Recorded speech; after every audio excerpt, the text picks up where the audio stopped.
radio, online, and on your smart speaker. Listen online at calon.fm. This is Calon FM. We are joined in the studio today by Sarah Atherton.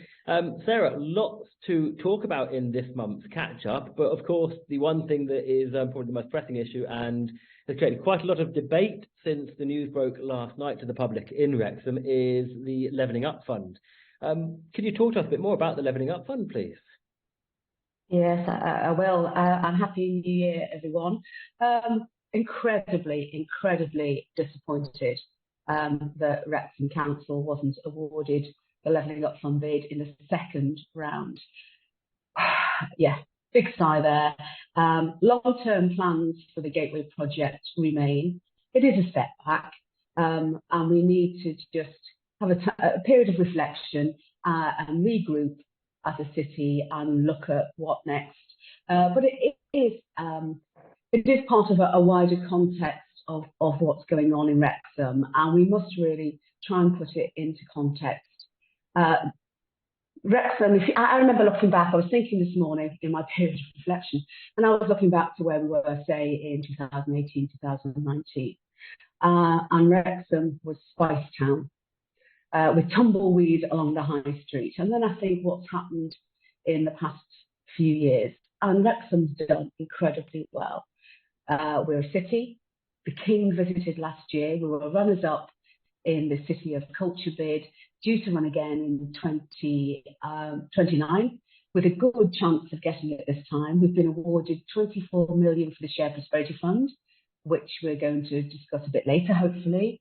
And we've already won one Levelling Up Fund bid, or the council have already won one Levelling Up Fund bid for the Trevor Basin for 13 million. It is a huge disappointment, but we've come a long way, and I'm really sure and positive that as a community, the football club, the council, myself, the university, relevant stakeholders, the supporters, and Wrexham as a whole will just re-galvanise, either look at Plan B or look at resubmitting a bid in the third round. So we've done really well. It is a disappointment, but onwards and upwards, and we'll keep going. I mean, it's a subject that we have had a huge amount of feedback from our listeners on, a lot of disappointment, especially now I think with the profile of the football club. I think that's also fueled some of the frustration there, because I think people have sort of almost got an expectation of the progress there, haven't they? There's a couple of things. I think, Aaron, you'll get a bit of feedback in a moment. If I can ask a question, is one thing a lot of our listeners say is, why has South Wales got so much compared to North Wales? It seems to be quite a contentious topic. Do you have any thoughts on that? Well, the reason why, there's not one council in Wales, first of all, that has got a second bid. There's 22 councils. You know, money is tight. It would be unreasonable to give a council two bids. We've already won one. There was no preference given at the early stages of which was preferred, the Gateway or the Trevor Basin. We've won one. North Wales has done incredibly well on the second round. So I think the Calon MP didn't get his bid. James Davis didn't get his bid for real, and I didn't get mine. Everywhere else now in North Wales has had a bid. So we've done well. Wales has done incredibly well. And in fact, when you look at all the regions, when you look at all the regions of the UK, Wales has done as a whole, doesn't help me in the way I feel today, but Wales as a whole has done incredibly well. Per person, the Levelling Up Fund bid has given Wales an extra £67. Now you compare that to Scotland, which is £32, and London, which is £17. So Wales has done the best per region for levelling up. So that's something to hold on to, although it doesn't make me feel much better today. And of course, the passionate topic of football in Wrexham, of course, is intertwined with this whole debate. Aaron, you had some feedback, didn't you, from listeners with a question there? Yeah, just one of the listeners has come in and asked, what are your thoughts on the statement released by Mr. Humphrey Carr earlier on today? Yeah, do you know what? I think we just need to realise Wrexham has done well. This is a setback, as the football club has said. You know, there are other plans, there are other ways we can perhaps look at the Gateway bid. we need to go forward as a team, as Team Wrexham, to make sure that that gateway project actually happens, because that's what's important to me right now. We need to work together for the betterment of Wrexham. It's raw today. It's very raw today. I'm very raw today. I'm very sad and disappointed. But we'll just keep going, because we've done incredibly well so far, and we'll keep rising Wrexham. And that's what Wrexham does, isn't it? It keeps on rising. Right on. You mentioned the Prosperity Fund. Let's discuss that then, and your reflections on that. Yeah, so when we left the European Union, Brexit, we no longer receive money from the European Union via the UK government. The money comes directly from the UK government, and we fought long and hard to make sure that doesn't go via Welsh government, because of something you sort of hinted on before, the North-South divide, that it comes directly to councils, and that's something that we lobbied hard on as a parliamentary group in London. So Wrexham Council from the UK government has been awarded £22.4 million to spend locally. And that's called the Shared Prosperity Fund. Now they've got that money, and they need to start spending it. So they've got a framework about how people, charities, organisations can bid for that. It's going to be divided into two: pots of money under the value of 250,000, and then money over, grant awards over 250,000. So they're just about to open a link so people can apply on the Wrexham website. I will also be putting that on my website when it's up. It is delayed. So I keep pushing the council to find out what date that will be open. So as soon as it is, we'll let everybody know, so charities can then put their applications in to bid towards that. For the larger grants of £250,000 or more, there's going to be a partnership panel that will look at approving those grants. And all stakeholders in Wrexham, the council, myself, elected representatives will be on that to make sure that the money is going in the right direction. The whole aim of the Shared Prosperity Fund is to increase pride in place. And in particular, I did a survey of what residents in Wrexham wanted from the Shared Prosperity Fund. We may have mentioned it before. It's no surprise. It's town centre regeneration. Toilet blocks, a toilet facility in Wrexham, or more accessible public toilets, is high on the agenda as well, which is something that I've been working with the council on. I haven't got very far with that yet, but I keep going with that because it's vitally important. Homelessness accommodation, these are all the sort of things that could be applied for in grant funding from the Shared Prosperity Fund. So this is incredibly important. It's incredibly exciting. It could really change Wrexham. I hope the bids are awarded to town centre regeneration projects, but we'll see what Wrexham want, because it's their money to spend. And what's sort of the period of this expenditure likely to be? The time frame for applications for the £250,000 or less? Well, I'm just looking at my notes here. It's run by the council, and I'm yet to have that confirmed. I hope it's not a short window of application. I hope it's longer than 2 weeks, which is something I've got here. But it's yet to be confirmed, and certainly, it needs to be a bit more of a running feast, I think. We can't just have a 2-week window of application, because that wouldn't be fair. So that's something I'd look at and something I'll let you know about. And in terms of the timescale, how long is this funding intended to last for? I think the council are pretty keen that it's spent sooner rather than later, but the money is in the bank. It's for the council to decide on that. Whilst some of our charities get funding from Welsh Government, and they will probably apply as well, I also hope that larger projects will consider applying, for example, in the town centre. And of course, the larger projects will take more of the money up than the smaller projects. So it will depend on what projects come in, what the people of Wrexham and the charities want. So that money will probably be spent proportionately depending on the applications. If we move on then, an update on the subject of transport. We've talked about this in some of our previous conversations. How are things currently looking in terms of transport and the work you've been doing there? Yeah, so I've got a little bit in my bonnet really about transport and connectivity for Wrexham. Now we're in New City and I'm constantly going on about the trains. I had a decent train service early this morning that actually got me through to Chester and then a train from Chester. That wasn't bad. Some of the train journeys I've had over the last few weeks have been appalling. And you'll obviously know in government we're constantly barracking and lobbying of anti-West Coast. But we're a new city, we need to be pro-growth and pro-business and pro-transport. And I did mention in the Chamber yesterday in Wales Questions the policy that the Welsh Government are bringing in from September this year about the 20 mile an hour in urban area policy. I did a survey of constituents and 94% don't agree with what the Welsh Government are doing there. We all agree 20 mile an hour outside schools, hospitals, play groups, play areas is absolutely merited. But slowing a blanket, a ban of slowing everyone down will only cause good drivers to become criminals. It's also going to cost £32 million. And by the Welsh Government's own analysis, it's going to cost the Welsh economy £4.5 billion in slowing Wales down. So this is something I've been working on at the moment. I suspect Welsh Government have already ticked the boxes and it's going to go into place from September this year, but very disappointed about that. Welsh Government claim that will save £100 million.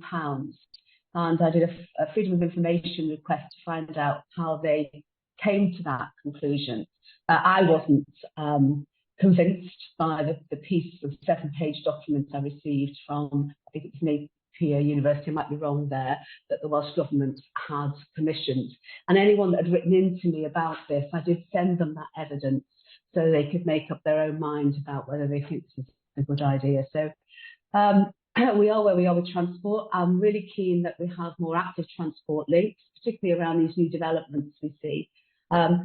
Disappointed that we're not seeing smaller buses being used on the new developments around Sly, for example, so they've got connectivity to Wrexham with smaller buses, because obviously the problem we have in Wrexham, some of the larger Arriva buses, they just say they can't get round the corners and traffic stops them getting to where they want to be, particularly around the Watts Dyke area. If we had smaller buses, we could offer a better bus service. So I'm really keen that on our new developments we have good pavements, good cycle routes, good connectivity into Wrexham and space for buses. So this is something that I'm always quite keen on when I talk about development and talk to developers and the council. There's a couple of concerns, again, that listeners have raised, and I know they've come up in other conversations as well in the area. One of them is Arriva apparently having somewhat of a monopoly on bus services. Do you see sort of anything changing in the future in terms of getting more operators to provide services?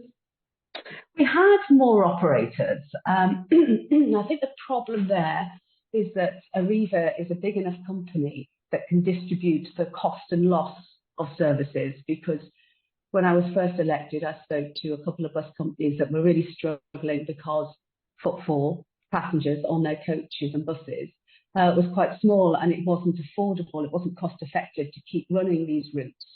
And my argument was, well, I feel the council have an obligation here. You go abroad, you find fantastic bus routes of all different shapes and sizes and designs of buses. And I spoke to the council about this, but it's very much a commercial operation. That's how the council see that going forward. Smaller bus routes couldn't afford to run, whereas Arriva, I believe the #1 bus route from Chester to Wrexham is one of the most profitable in Wales. And that can offset, for example, buses going around the conurbations like Forest and Rethesney to link that. So it's economies of scale, really. The bigger bus companies can afford the losses of the quieter routes. And that's why I say to people, when we do have bus routes starting up again post-COVID, please use them. But if you don't use them, we will lose them. And of course, the other big concern recently, there's been a lot of talk about increased train services, particularly those running through Gwersylt towards Liverpool. And then the news more recently that the supplier had hit bankruptcy. What are your thoughts on that and the potential ramifications of that? Are you talking about the Wrexham-Bidston line? That's right, yes. Yeah. Well, as far as I'm aware, the Wrexham-Bidston line is going to be electrified and be more direct into Liverpool from autumn this year. I hadn't heard that was going to change, but a lot can happen between now and autumn this year. But certainly there's a lot of commitment towards that direct line from Wrexham into Liverpool. So we'll keep a watching brief on that, and we'll let you know if anything changes. Fantastic. So Glyndŵr University then, of course, playing a huge role in, Wrexham historically and currently with some of the new things happening. They're a big player in the whole plans to redevelop that area of Wrexham, the gateway into Wrexham, and a lot of other stuff happening as well at Glyndŵr, isn't there? Yes, I went to visit Glyndŵr the other day. I'm very keen to look at their nursing programme that they're doing there. I know that that I wasn't supposed to speak about this, but I'm incredibly proud of what Wrexham is doing around nurse education and recruitment, and obviously training as a nurse at Wrexham myself. I'm really keen that we grow our own nurses, particularly in this current climate. And Colleague Cambria, who I'm going to visit tomorrow, do a nurse cadet scheme. And a lot of those cadets will train at the Miler, the 16 to 18, they'll train at the Miler. They may go on to the nurse university education at Glyndŵr and go to the Miler again. So I'm incredibly proud that Wrexham have got together to address nurse training, because it's close to my heart. But equally, it's a difficult time for everybody. And the Glyndŵr University Students' Union has set up a Help Your Shelf cupboard, where people can drop off food donations, stationery, and sanitary products and comforts for students who are struggling. And they can come along at Students' Union without stigma, without question, unless they are seeking further help, and take some supplies off the shelf. So it was really lovely to go there. And they're looking for a fridge, so they can start to supply fresh goods. So if anyone's got a fridge there, I thought I had one in my garage. It wasn't, it was a washing machine. But if anyone's got a fridge stashed away anywhere, the Students' Union is desperate for a fridge, so they can start providing fresh goods to students who are perhaps struggling. But also I spoke to them about hardship funds. And at the moment now, the uptake for the hardship fund isn't as high as you might expect. As a sad thing to say, actually. But they're looking at what are the barriers to students applying for the hardship fund, and we spoke about a few of those barriers. And the Students' Union there, and the Student Support Officer, is looking at how to make that hardship fund more accessible. So they're doing some great work there at the university. Fantastic, thank you. Now, of course, you are Wrexham's representative in the Houses of Parliament, and I believe you are currently working on a really interesting exhibition project at the moment. Yes, so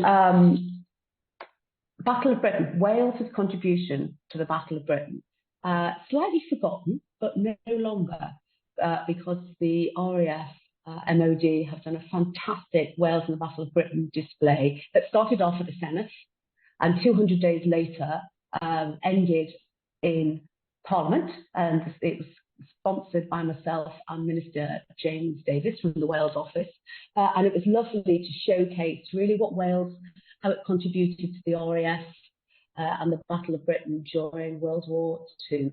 And it's amazing in the northeast of Wales how much we committed. And there was a Spitfire called Wrexham. So Wrexham contributed, the good people of Wrexham contributed, and they built a Spitfire with donations, and it was called the Wrexham Spitfire. So that was really lovely to see. And it was really good to show the rest of our parliamentarians, cross-party, what Wales actually did during the Battle of Britain. So that was really a proud moment. And of course, we took Welsh cakes down and had a panhead or two and some daffodils, and we really try and promote Wales in Parliament. I did not know ever that there was a Spitfire named Wrexham. I think it's a fantastic little bit of trivia, and yet another little thing for Wrexham to be proud of, right? Absolutely. And then yesterday we had an Airbus reception. So just in case I forget to mention it, they're fantastic Airbus open days that we all know and love, and we've all taken kids and nephews and sons and daughters along to see whether they want to be apprentices at Airbus. That's happening this Saturday. So if you haven't got your invite yet, just go on the website and you can apply to go. That's this Saturday. But Airbus had an event in Parliament to showcase their helicopters, their rotary blade provision that they do now. Airbus is pitching a bid for the MOD for the helicopter, the H175M, which is a medium-lift military helicopter to replace the Puma. And obviously, with my defence hat on, I've been working hard behind the scenes to try and encourage the MOD to look favourably on Airbus's pitch. We'll probably know towards the end of this year. They're up against stiff competition with Leonardo, but obviously I'm keen that Airbus get it, because if they do, their helicopters will be built at Broughton, and obviously that's going to bring more apprenticeships, more jobs, more prosperity, and more money into the area. So that's something that I've been working on for a long time, and we'll keep going. So that's my work with Airbus at the moment. I mean, all things considered, we've got quite a lot of aviation history embedded in North Wales, haven't we? We certainly have. I mean, we've got the Royal Welsh Fusiliers and the statue that's going up, hopefully around St David's Day, outside Hightown Barracks. We've got revival of Hightown Barracks. So I was concerned a few years back that there's going to be housing development, but it's now thriving as a barracks. And we've got the Battle of Britain. And of course, we shouldn't forget our Royal Naval Association. And I'm working hard behind the scenes, hopefully, to try and get perhaps one of the new ships that the UK government is building, twinned with Wrexham. It won't be HMS Wrexham, but it will be twinned with Wrexham. So, you know, if we can just tick that box, we've got all three. That'd be fantastic. I'm appreciative of how little time you've got, because you are very busy. But just before we do conclude today's conversation, if we could have a little look at retail in Wrexham. There's been some really interesting developments, haven't there, recently in the retail sector? Yes, so I've done walkabouts and met the management team at Eagles Meadow, and I'm really pleased what's going to be happening there with Debenhams. It's unconfirmed, but hopefully it's going to be a food, drinks and entertainment hall looking at different cultural foods, so that could be quite exciting. Upstairs might be something different around entertainment, but TBC on that one. I'm really pleased that Next Outlet is coming to Island Green. Just be careful if you're parking there. Bane of my life, Island Green parking. But we'll keep fighting the good fight on that one. And then I had a walkabout with Chapter Court. So their development is going to be incremental. So stage one, and I think everyone that walks around Wrexham can see the units there are ready to go. Hopefully next month or the month after, we'll see our first retail unit in there. There are 40 retailers lining up, hopefully jockeying to get a place there. So that's sounding really good at the moment. And then the second part of the plan is at the back of the hub, which is like this courtyard. It's a car park, and they're hoping to make it into an events venue, drinks, outdoor seating place. And hopefully they're looking to do that towards the end of the year, all being well with the retail side of things. So things are starting to, very slowly, move in Wrexham. And I feel it's going to be a domino effect. The first one will come and we'll just push that domino down, and then all the others will flow. Well, that's what we're hoping anyway. And certainly, just Chapter Court, what they're proposing is a fantastic magnet to draw people back into the city centre, isn't it? Well, we've got that whole area now. We've got TechniQuest. It's starting to look really quite attractive. And we've got the work starting on the Butcher's Market very soon. That's going to be a long-term plan. But it's going to be a food, drink, sort of bespoke sort of eatery place. I suspect a bit like Chester has turned their market into. There's lots of markets like that. You're only going to have to go to York or Borough Market in London. I think that's the whole concept design for the market there. And I think we have to be realistic. Our town centres are changing, and what people want from our town centres are changing. And I think Wrexham is stepping up to the market and trying to change to attract people back into the town centre. So despite some setbacks in certain areas, all things considered, right now Wrexham's had a really quite fantastic start to the year, hasn't it? Well, yes, it has. It's had a really good couple of years, and we'll keep going. We're going to get setbacks, of course we are.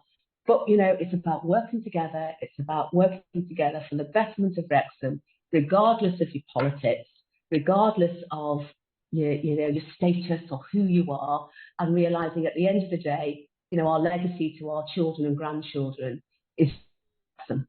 And we need to bear that in mind, because people will come and go. but Wrexham is always here to stay. Sarah, thank you ever so much for your time today. As always, I really appreciate it, and I look forward to speaking to you again very soon. Thank you. Thanks. Thank you. On your radio, online, and on your smart speaker.